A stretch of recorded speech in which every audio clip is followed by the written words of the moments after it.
Hey there guys, I'm Gabe and this is Black Diesel Garage, and if you're looking into getting into the business of flipping cars, I'm going to give some tricks I've used and things I've done in the past that will really make you some money and help you flip cars. One you can do regardless is list them on Facebook Marketplace, whether you're advertising by the road or just that. Half the vehicles I have sold over Facebook Marketplace because it's a great platform where you can reach other people far away who aren't just driving by your vehicle, and also it's just simple. They can click on maps, see how far it is. It's easy to communicate with you. So if you have access, list something on Facebook Marketplace, but I'm going to tell you how to do the local selling of used vehicles that I have done in the past, the tricks I've used that have really helped.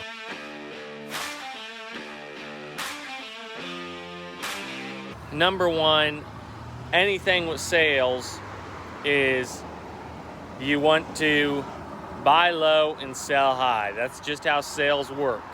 If you are a store selling a product, you buy it from a distributor in bulk for a lower cost and you mark it up 20, 25%, whatever. That's pretty much with any product that's manufactured. Then if you're in the stock market, you want to try to buy when everything's dropped off at its lows and you sell at the high. Same within real estate.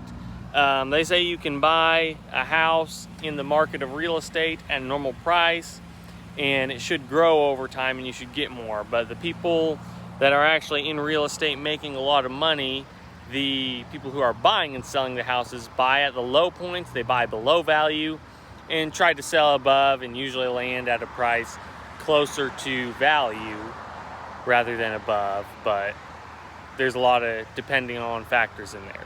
So biggest thing, to buy low and sell high.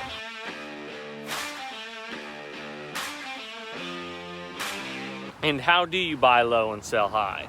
A key in most anything is location, location, location. You always hear about location. So right here, I'll tell you about it later on, but right now I'm in a good location for selling, and I'm gonna explain why it's a good location. But first, I will tell you the location to buy in. If you're a handyman and you are wanting to do some fixing on cars, drive around neighborhood areas. And in neighborhood areas, you can find vehicles that have been sitting that might have had a minor issue and are just parked that you can get for a good deal by going up and knocking door to door. If they don't know anything about the car, offer them $100, $150 if they have a title, unless it's 40 years or older, or maybe they changed it to 35. They might change it to 35. Whatever an antique is in your state, you can buy an antique without a title.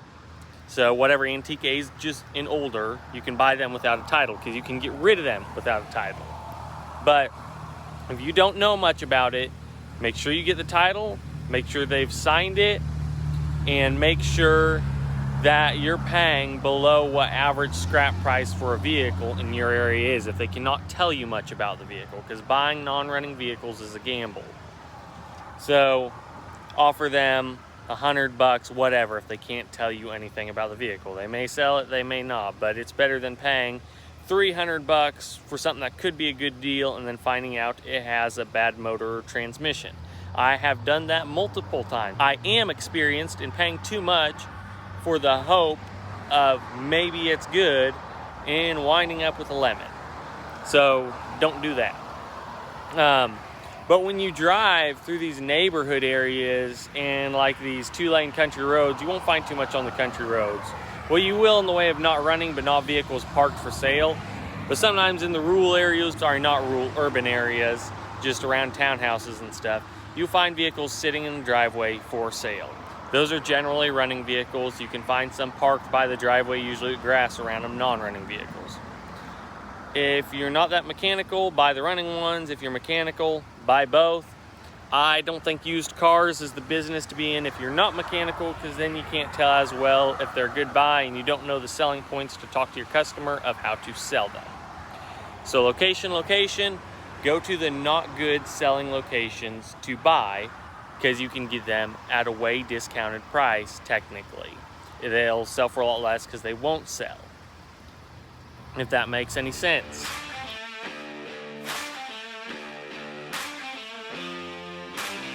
Now, I'm gonna move on to tips for trying to sell the vehicle.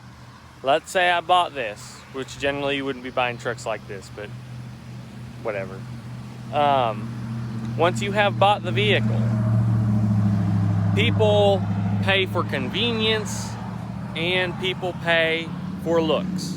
That's what people mostly are, is how it looks and is it convenient for them. That's what's gonna sell the most. So, that being said, when you've bought the vehicle, you made sure it's a good running vehicle you're selling, because you don't wanna make your customers mad and sell a bad product. That's bad for your name. It's even worse for business if you get away with selling something not good. It will hurt your business more in the long run. Always be honest.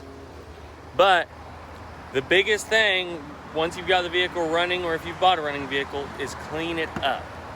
People will pay so much more. My truck isn't very clean. I'm just gonna use that as an example. Will pay so much more for if you've cleaned both sides of the windows thoroughly and made it look good. They will also notice, subconsciously or consciously, if your door jambs are clean. Make sure to take a rag and wipe out your door jambs. Wipe off these little kick plates that get dirty. Having a clean look, even if you normally don't see down in the door jamb, if you're not paying attention to it, it still makes it seem dirtier. It only seems clean when it's actually shiny. So shine everything up and make it look good. Even use something like Armor All to wipe the dash, give it a glossy finish and make it look good and new. I myself, since I work and I drive down dusty roads, I clean the interiors of my stuff with window cleaner, just because it gets the dust off and dust doesn't stick. Armor All is bad about collecting dust, but it does leave a nice glossy layer that makes stuff look new. So when I sell a car, I don't use window cleaner like on my own stuff, I use Armor All. Another thing is, if it's a good looking vehicle that you have a, I don't know the right word, but a clientele for, basically a kind of person that's gonna come and buy that vehicle, see if you can do some cheap upgrades if you got a good enough deal on it. Like, say this truck didn't have tow mirrors, that would change the look a lot, and all based on an opinion, but most people like the tow mirror better. Go ahead, if you can afford it and make some profit, put tow mirrors on it. If the headlights are foggy, put some new headlights in it. If it has old tires on it and old rims, the rims don't matter that much, but good rims can help bring out the look of a vehicle, car, or truck. So if it has bad tires, surf Facebook Marketplace, look for a cheap pair of good looking rims with good tread on the tires, and kill two birds with one stone. Get good tires on the thing and get a good looking rim on it, which will bring out the look of the vehicle better. The looks will help it sell better. You can even go ahead and tint the windows on vehicles you are going to sell. That helps too.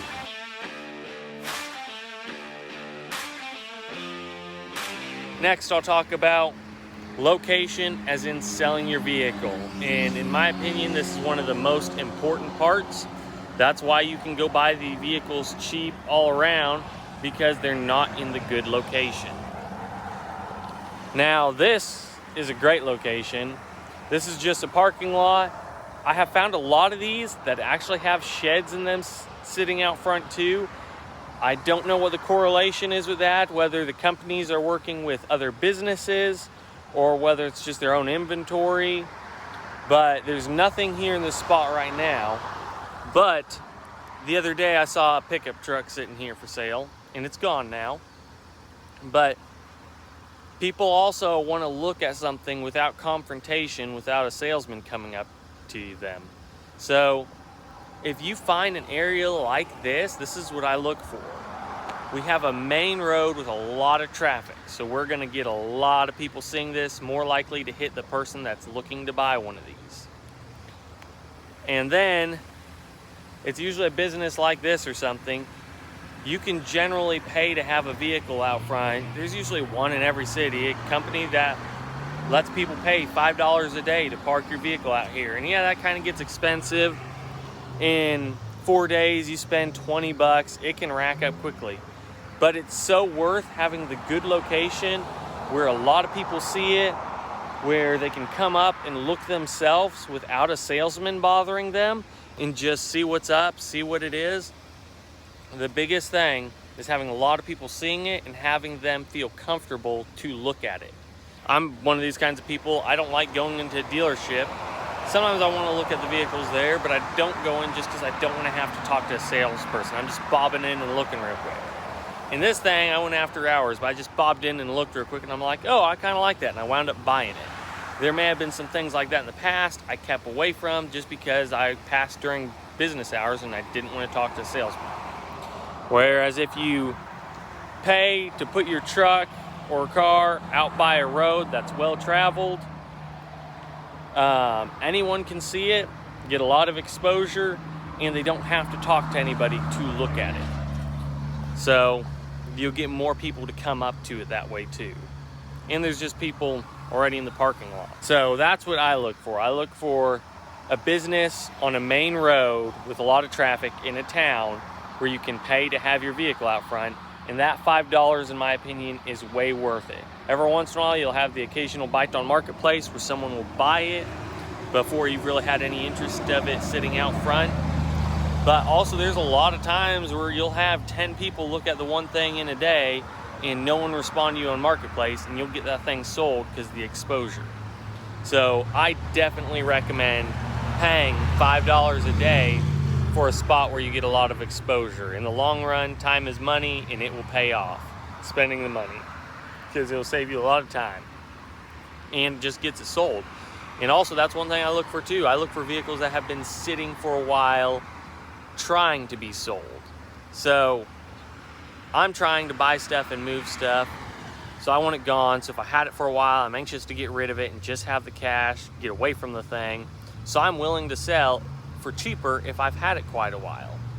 And everyone else is willing to do the same thing too, whether they're just trying to get rid of their vehicle or trying to flip vehicles. So look for something that's been for sale for a while, and you can generally get it for a lot cheaper price than listed. So those are the things I look for when I'm trying to sell vehicles, and I've done in the past. It works.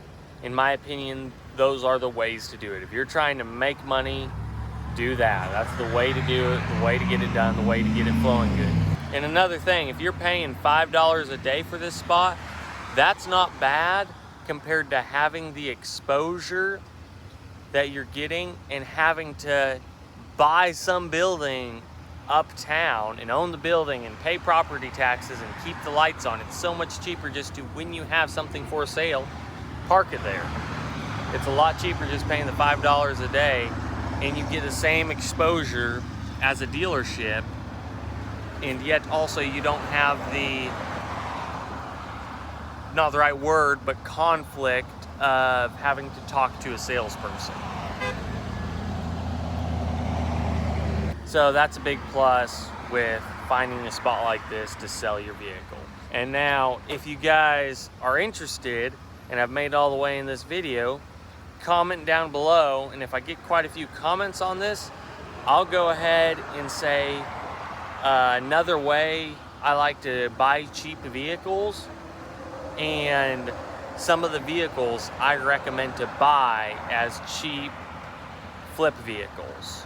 And when you also buy these vehicles, a lot of them I try to buy them for $1,000, and I try to sell them for $3,000. I stay in the cheaper market because in my mind right now it makes more sense. Everyone's looking for a cheap beater, get to work car. You're gonna have way more people buying the older cars and trucks for $3,000 at a spot like this than paying cheap for a more expensive vehicle and wrapping up your money for a longer time period and making $5,000. So I can buy a cheap vehicle for $1,000, sell it for $2,000 profit in a few days, rather than buying this vehicle $5,000 cheaper than I could sell it and holding on to it for a month before I could sell it. In the long run, it's way less profit. People would try to talk down because it would sit longer, and it's best just to keep inventory moving.